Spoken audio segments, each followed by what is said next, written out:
Hello and welcome to NRAS News. I'm Stuart the News Guy. Brace yourself, we're going to do a sports metaphor. The work we do here on the news is just like a football team. We have the newsreader, I'm the striker, the camera operator is the referee, the script writer is the jockey, and the various contributors are the umpire, bobsleigh team, fullback, and those people sweeping the floor when the thing moves across the floor. What's that called? I can't remember. Let's be honest here, I'm not into sports, shocking I know, but I'm pretty decent at reading the news. Roll the intro.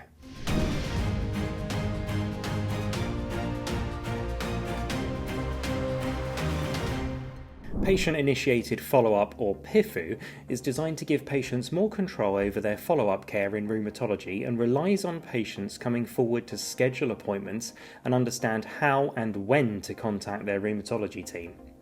Additionally, rheumatology teams need to establish suitable criteria and have systems in place to support PIFU, resources to inform patients with rheumatic disease about PIFU or to support its implementation in rheumatology clinics is scarce. The aim of the study was to co-design resources with patients and clinicians to support the implementation of PIFU across the UK. This co-design study was done across 4 research centres in the UK: University of Oxford, University of Plymouth, King's College London and the University of the West of England. The study was overseen by a steering group who met monthly. Patients were invited through online advertisements disseminated via patient charities, and clinicians were invited via email. Patients aged 18 or older with a self-reported inflammatory arthritis condition and clinicians with and without experience in PIFU were included. Online patient-led and clinician-led workshops were conducted to discuss their views and experiences of PIFU, to identify the needs of both groups and to develop PIFU resources to support its implementation. Patients and clinicians were supportive of PIFU and willing to contribute to the co-design of resources. They focused on information to help patients access care in a timely way and suggestions for rheumatology teams in relation to organisation and planning patient identification and education. This study highlights the complexity of PIFU in practice, including the need to create resources that can be modified to meet the needs of diverse patients and rheumatology teams. A new study has identified significant discrepancies between recommended cardiovascular disease (CVD) risk assessment guidelines and implementation in clinical practice for patients with rheumatoid arthritis (RA). Despite the known risks of CVD, the researchers found that risk assessments are not routinely performed for patients with RA, leaving many patients with undetected heart disease. The researchers conducted a retrospective review of medical records of patients newly diagnosed with RA in 2018 at an Irish tertiary rheumatology centre. Using chart data, they determined whether a CVD risk assessment had been conducted and how consistently healthcare professionals checked for risk factors such as high blood pressure, cholesterol levels, and smoking status during regular rheumatology visits. The primary outcome was documented CVD risk assessment, yes or no, over 5 years of routine care, and after any significant changes in RA treatment as recommended by current guidelines. If the risk assessment was missing, a retrospective risk was calculated based on available data. To read more about the research, see the link in the description or go to smile, nras.org.uk/smile, and take our brand new e-learning module on CVD. Sedentary behaviour, sitting or lying down during the day, can have a negative impact on the health of people living with rheumatoid arthritis. Researchers at the University of Birmingham are developing a new intervention to help people with RA reduce their sedentary time. They also aim to tailor this intervention to each person's personality and what motivates them. To help develop this intervention, we invited NRAS members to complete a survey exploring the links between personality, types of motivation, and sedentary time. The research team has shared some early findings with NRAS. Findings suggest individuals who have an organised, disciplined and goal-focused, conscientious, or a cooperative and considerate, agreeable personality reported more self-determined motivation to reduce their sedentary time. In other words, individuals with these personality traits reduced their sedentary time because it felt important to them. For example, they recognised the health benefits, or because they enjoyed being less sedentary. For example, it made them feel good, or they replaced it with non-sedentary activity they enjoyed. Importantly, this higher self-determined motivation was also linked to spending less time sedentary. These early results suggest that personality is important to consider when developing a motivation-based intervention to reduce sedentary behaviour. If you missed the previous opportunity to complete the survey, the research team is still recruiting participants. It will take about 20 to 30 minutes to complete. Check the link in the description to get started. Nominations for the Healthcare Champions Awards are now live. NRAS Healthcare Champions are health professionals, individuals or teams, who really look after you. They ensure your care is tailored to your needs, treat you as a whole person, listen closely, and help you make sense of your condition and the options available. They involve you in decisions about your care and guide you through what will happen next. Most importantly, they're the kind of people who go above and beyond when you need it to make sure you receive the best possible care. We need your help to find those healthcare professionals who are really championing the cause of people with RA and JIA and who maintain an excellent service despite the challenging healthcare environment, resource pressures, and time restrictions. To submit your vote, visit the link below.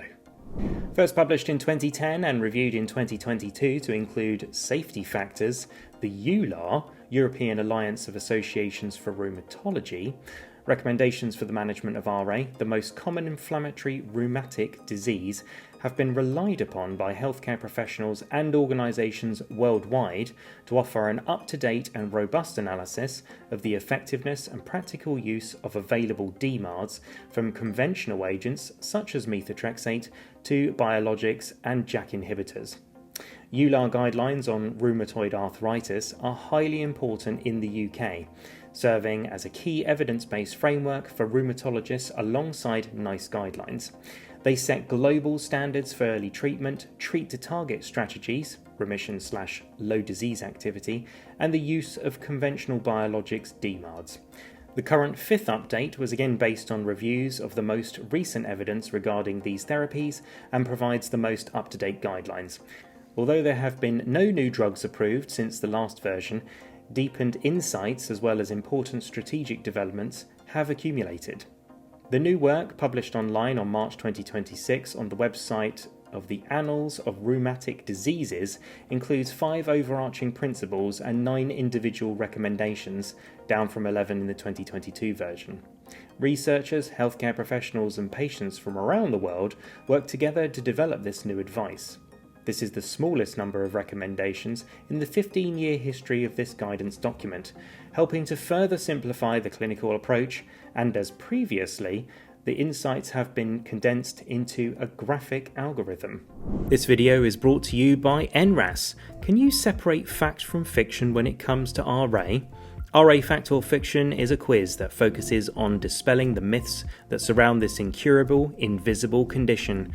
The RA community, people living with RA, their families and carers, and healthcare professionals are only too aware of the misconceptions that other people can have around inflammatory arthritis, and we want to spread awareness of how misunderstood this condition is.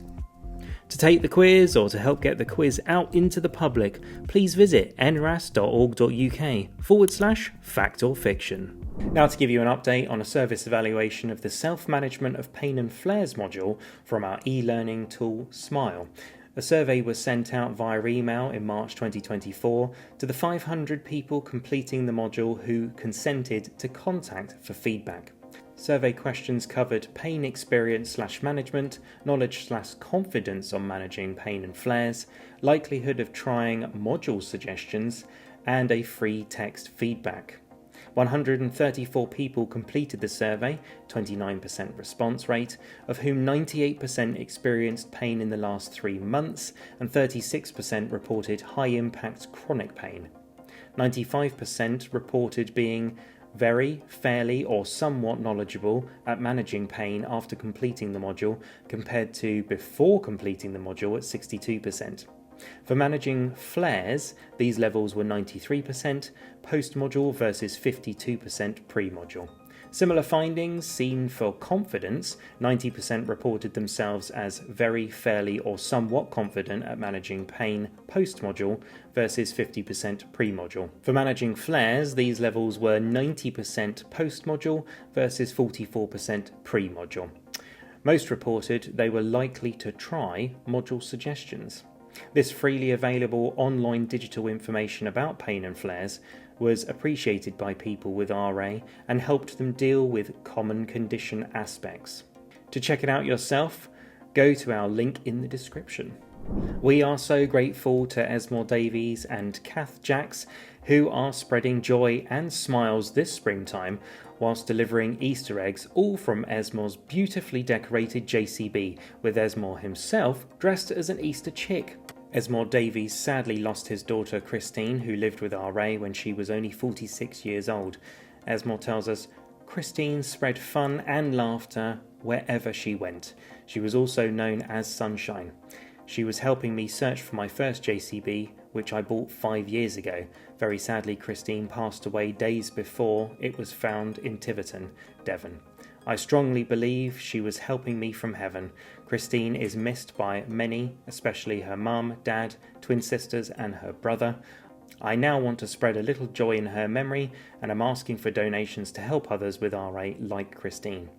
Esmore has been visiting supermarkets, schools, care homes and many other places throughout Wales, bringing joy to residents and shoppers alike. Congratulations to our lovely London Marathon runner Emma Woodcock, who was selected to have one of our charity places this year and run for NRAS in the London Marathon. She has now hit her £5,000 target.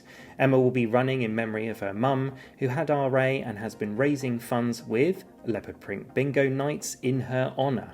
We're excited to be cheering Emma on, together with another 5 fabulous fundraisers running for NRAS on Sunday, 26th of April. If you fancy a challenge, take a look at our fundraising page today. This year, our annual Wear Purple for JIA Day will be on Friday the 22nd of May, and there are many ways you can get involved and help us raise awareness of juvenile idiopathic arthritis, or JIA, which affects more than 10,000 young people in the UK.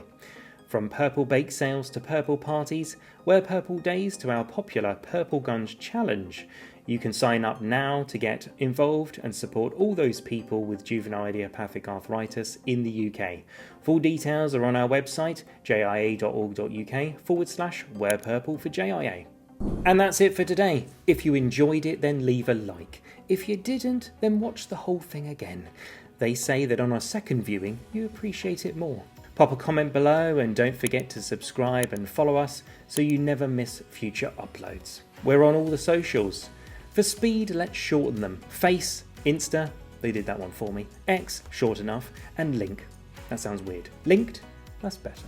Thank you for watching, take care, and goodbye for now.